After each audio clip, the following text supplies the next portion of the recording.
আসসালামু আলাইকুম রহমতুল্লাহ। Daily news paper vocabulary part 9 এ আপনাদেরকে স্বাগতম। সাথে আছি আমি মোহাম্মদ আকরাম হোসেন। আজকে ইনশাআল্লাহ নিউজ পেপার থেকে 5টি গুরুত্বপূর্ণ ভোকাবুলারি নিয়ে কথা বলবো। শুরুতেই যেটি বলবো সেটি হচ্ছে আনরেস্ট। আনরেস্ট ওয়ার্ডটির অর্থ হচ্ছে অস্থিরতা।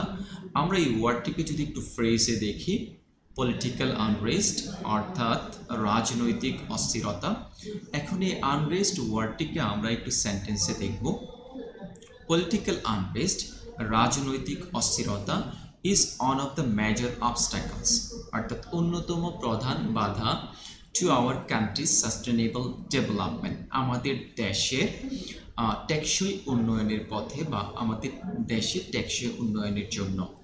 এখন পুরো সেন্টেন্সটির অর্থ যদি আমরা এক নজরে দেখে নিই, political unrest is one of the major obstacles to our country's sustainable development অর্থাৎ রাজনৈতিক অস্থিরতা আমাদের দেশের টেকসই উন্নয়নের অন্যতম প্রধান বাধা।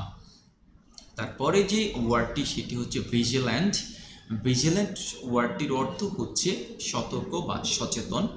আমরা এখন এই ভিজিল্যান্ট ওয়ার্ডটিকে যদি একটু ফ্রেজে দেখি, ভিজিল্যান্ট সিটিজেন্স অর্থাৎ সচেতন নাগরিক। এখন আমরা এই ওয়ার্ডটিকে যদি একটু সেন্টেন্সে দেখি, vigilant citizens are the asset of a country অর্থাৎ ভিজিল্যান্ট সিটিজেন্স সচেতন নাগরিকেরা are the asset of a country একটি দেশের সম্পদ স্বরূপ।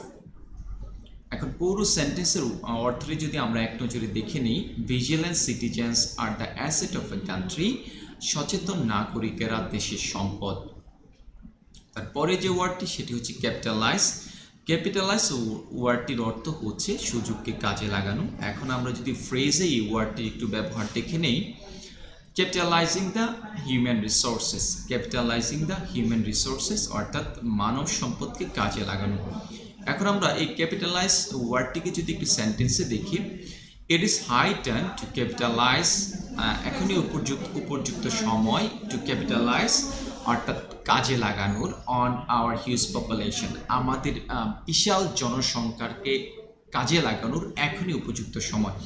এখন আমরা পুরো সেন্টেন্সটিকে যদি এক নজরে দেখে নিই, it is high time to capitalize on our huge population, আমাদের বিশাল জনসংখ্যাকে কাজে লাগানোর এখনই উপযুক্ত সময়। পরে যে ওয়ার্ডটি সেটি হচ্ছে বুমিং। বুমিং ওয়ার্ডটির অর্থ হচ্ছে লাফিয়ে লাফিয়ে বাড়া বা ঊর্ধ্বগতি। এখন এই বুমিং ওয়ার্ডটিকে যদি আমরা একটু ফ্রেজে দেখি, booming price of the communities অর্থাৎ দ্রব্যমূল্যের ঊর্ধ্বগতি বা দ্রব্যমূল্য লাফিয়ে লাফিয়ে বাড়তে থাকা।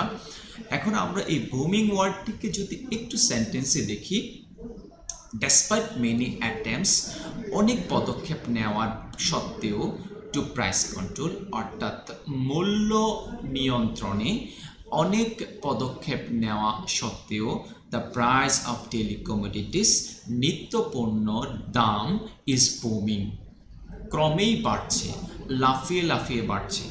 এখন আমরা পুরো সেন্টেন্সের অর্থ যদি এক নজরে দেখে নিই, despite many attempts to price control, the price of daily commodities is booming অর্থাৎ মূল্য নিয়ন্ত্রণে অনেক চেষ্টা সত্ত্বেও, অনেক পদক্ষেপ নেওয়া সত্ত্বেও, the price of daily commodities is booming, নিত্য পণ্যের দাম লাফিয়ে লাফিয়ে বাড়ছে।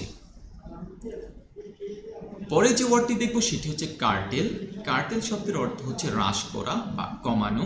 আমরা এই ওয়ার্ডটিকে যদি একটু ফ্রেজে দেখি, কার্টেলিং লেভিশ এক্সপেন্ডিচার, কার্টেলিং লেভিশ এক্সপেন্ডিচার অর্থাৎ অপ্রয়োজনীয় ব্যয় কমানো।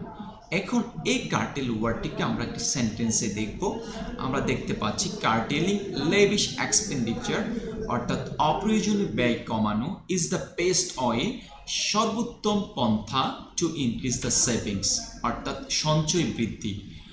আবার যদি বলি, টু ইনক্রিজ দ্য সেভিংস অর্থাৎ সঞ্চয় বৃদ্ধির ইজ দ্য বেস্ট ওয়ে, সর্বোত্তম পন্থা কার্টেলিং লেভিশ এক্সপেন্ডিচার অর্থাৎ অপ্রয়োজনীয় ব্যয় কমানো।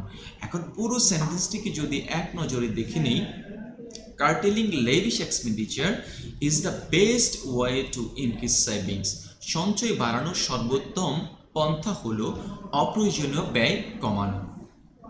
এখন আমরা 5টি ওয়ার্ডকে এক নজরে দেখে নিব। শুরুতেই সেটি হচ্ছে আনরেস্ট, অর্থ হচ্ছে রাজনৈতিক অস্থিরতা। ভিজিল্যান্ট, সতর্ক বা সচেতন। ক্যাপিটালাইজ, সুযোগকে কাজে লাগানো। বুমিং, লাফিয়ে লাফিয়ে বাড়া বা ঊর্ধ্বগতি। কার্টেল, হ্রাস করা বা কমানো। আবারও বলছি, আনরেস্ট রাজনৈতিক অস্থিরতা। ভিজিল্যান্ট, সতর্ক বা সচেতন। ক্যাপিটালাইজ, সুযোগকে কাজে লাগানো। বুমিং, লাফিয়ে লাফিয়ে বাড়া বা ঊর্ধ্বগতি। কার্টেল, হ্রাস করা বা কমানো। আসসালামু আলাইকুম রহমতুল্লাহ। ইনশাআল্লাহ অতি সত্বর আরেকটি ভিডিও নিয়ে আপনাদের সামনে হাজির হব। আর বরাবরের মতো রিকোয়েস্ট করছি আমার চ্যানেলটিকে সাবস্ক্রাইব করে পাশে থাকার জন্য।